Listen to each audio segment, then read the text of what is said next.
তো এবং মায়েদের চরণ যুগলে প্রণাম জানাই। আমার কণ্ঠস্বর মাইকে যত দূর যায়, সমস্ত ভক্ত ভক্তার চরণ কমলে আমি দিনহীন ভক্তিবিহীন। ঠাকুর সম্পর্কে কিছু বলার মতো শক্তি ভক্তি আমার নাই। যিনি অসীম, যিনি অনন্ত, যার ইচ্ছায় সৃষ্টি স্থিতি লয় প্রলয় সংগঠিত হয়, যার ইঙ্গিতে এই বিশ্ব সংসার চলে, যার ইচ্ছা ব্যতিরেকে গাছের একটি ঝরা পাতাও পড়ে না, পথের একটি ধুলি কণাও নড়ে না, সেই ভগবানের সম্পর্কে কিছু বলতে গেলে ভক্ত হতে হয়। তাই ভক্ত হতে গেলে যে গুণাবলীর প্রয়োজন, তার কোনোটি আমার মধ্যে নেই। শুনেছি ভক্তের কৃপা হলে সবই নাকি সম্ভব হয়। তাই আজকের সমস্ত উপস্থিত ভক্তের চরণ কমলে এবং মায়েদের চরণ যুগলে আমি বারবার প্রণাম জানাই। আপনারা একটু কৃপা করবেন, আশীর্বাদ দেবেন। যা পাথেয় করে ঠাকুর সম্পর্কে কয়েকটি কথা বলতে পারি। ঠাকুর যে সময় এসেছিলেন, সেই সময় ছিল এক সংকটময় কাল। পাপে ধরা পরিপূর্ণ পাপাচ্ছন্নতায় মন্দ সন্দ অন্ধকারে হরিচন্দ্রদয়। দীর্ঘ বৎসরের মনোবাদী শাসন ব্যবস্থার কবলে পড়ে একটা বীর অগ্রগণ্য জাতি তথা সমাজের পিছিয়ে পড়া মানুষের দুঃখ দৈন্য দুর্দশার অন্ত ছিল না। তাদেরকে নীচ অস্পৃশ্য এই আখ্যায়িত করে সমাজের মূল স্রোত থেকে বিচ্ছিন্ন করে রেখেছিল। এই ছিন্নমূল মানুষ দীর্ঘ বৎসরের শাসন ব্যবস্থার কবলে পড়ে তাদের শাসন শোষণের ভূতাবর্তের মধ্যে থেকে নিজেদের কৃষ্টি সংস্কৃতি সভ্যতা স্বকীয় বৈশিষ্ট্য হারিয়ে একেবারে রিক্ত নিঃস্ব হয়ে পড়ে।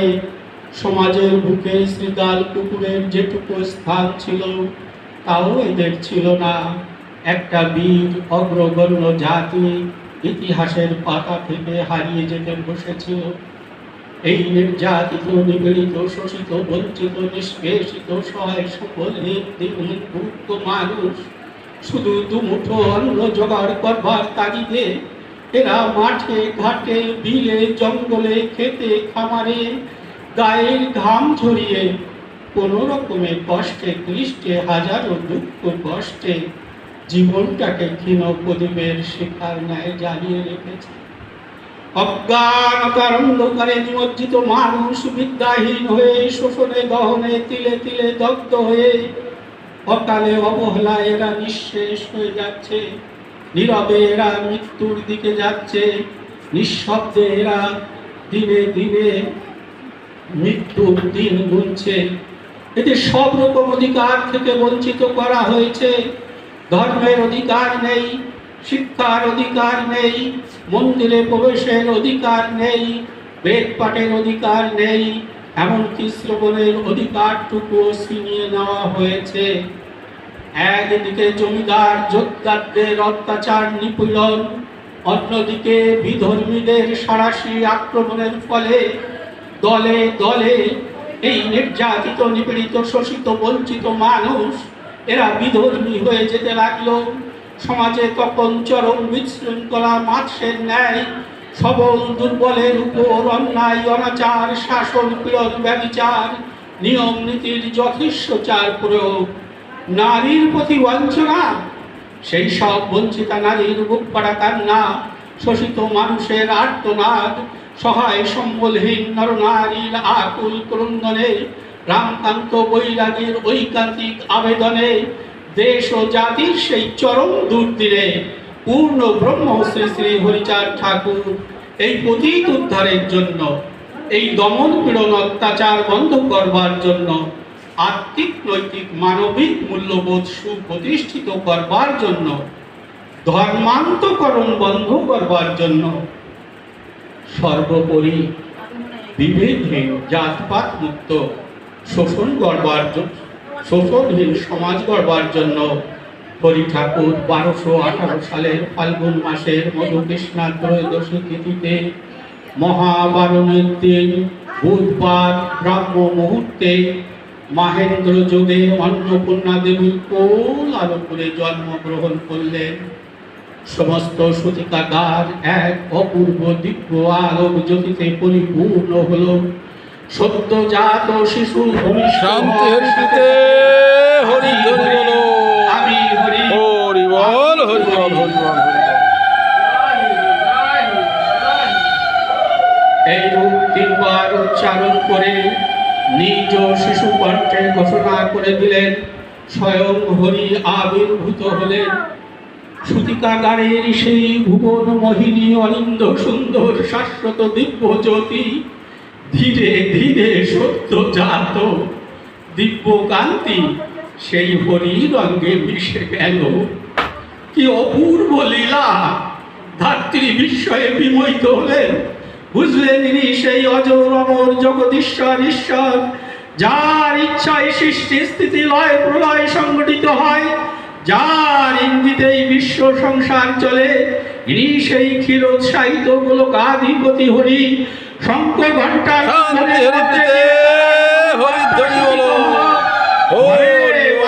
হরিধ্বনির প্রতিধ্বনির মধ্যে দিয়ে শঙ্খ চক্র গদা পদ্মধারী মহাবিষ্ণু গোলকাধিপতি হরি হরি এই স্বনামে ধরাধামে আবির্ভূত হলেন।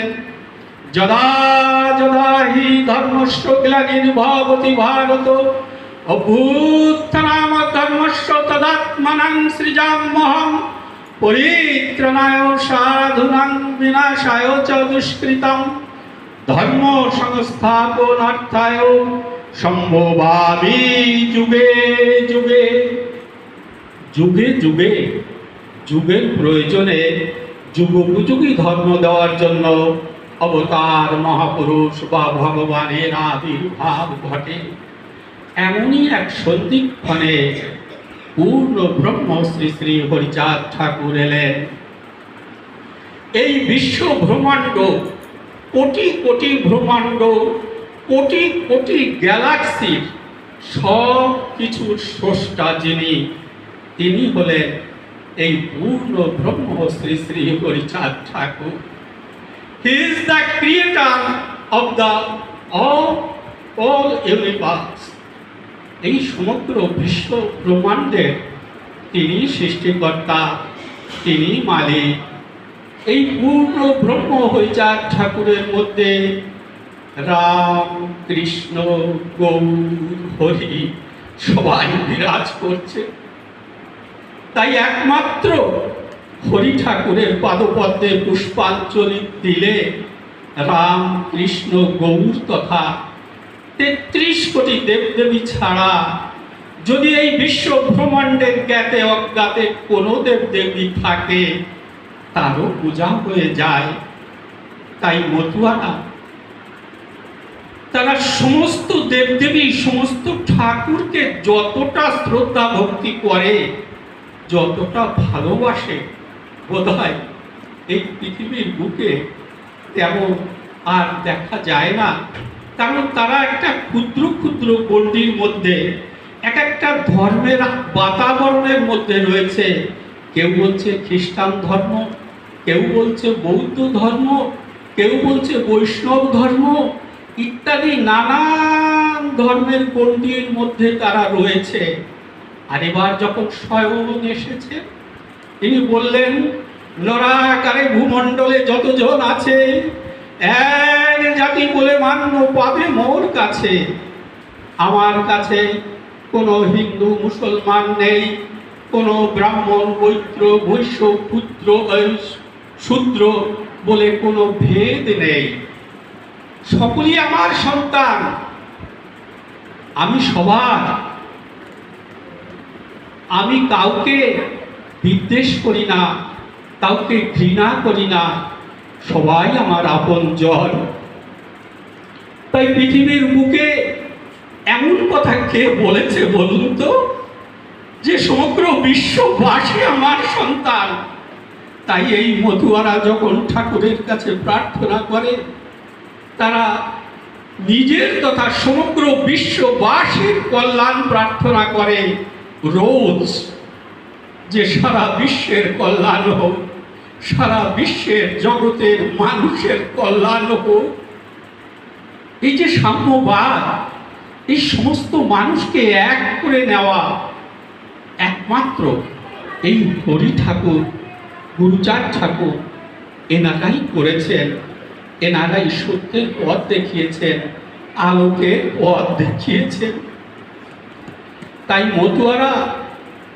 মতুয়া কারা? যে কেউ মতুয়া হতে পারে, যারা এই হরিজ্ঞান, হরিজ্ঞান, হরিনাম সার, নামে প্রেমে মাতোয়ারা, মতুয়ার নাম তার। যারা এই নামে প্রেমে মাতোয়ারা, যারা বেদ বিধির ঊর্ধ্বে, যারা বেদাতে, যারা সমস্ত কিছুর ঊর্ধ্বে যেতে পারে, তাদেরকে কেবল মতুয়া বলা হয়। শুধু নাম গানে মাতোয়ারা হলেই মতুয়া হয় না। বিভিন্ন ঠাকুরের ভক্তরা তো তারা মাতোয়ারা, তাদেরকে তো মতুয়া বলা হচ্ছে না। কেন শুধু হরি ঠাকুরের ভক্তদের মতুয়া বলা হচ্ছে? কারণ এরা সমস্ত কিছুর ঊর্ধ্বে। তাই এরা মনে করে একমাত্র হরি ঠাকুরের পূজা করলে আর জগতে কোনো কিছুর পূজা করার দরকার হয় না। এরা বেদাতি। এরা কি বেদ মানে না? তা কিন্তু নয়। তাহলে এই যে যারা ব্রজ প্রেমকে যারা প্রাধান্য দিয়েছে, যারা বৈষ্ণব, যারা কৃষ্ণ ভক্ত, যারা গৌর ভক্ত, এই ভক্ত যারা, তারা কিন্তু প্রকৃত ভক্ত যারা, তারা এই বেদ বিধির ঊর্ধ্বে। আর এই বেদের গণ্ডির মধ্যে থেকে যারা ভক্ত, তারা কিন্তু এই ব্রজ রসের রসাস্বাদন করতে পারে না, এই মাধুর্য প্রেমের রসাস্বাদন করতে পারে না। কারণ পরাৎপর ব্রজ রস প্রভু নিজ ধর্ম, বেদাতীত গুরুত্ব যা বিধির অগম্য।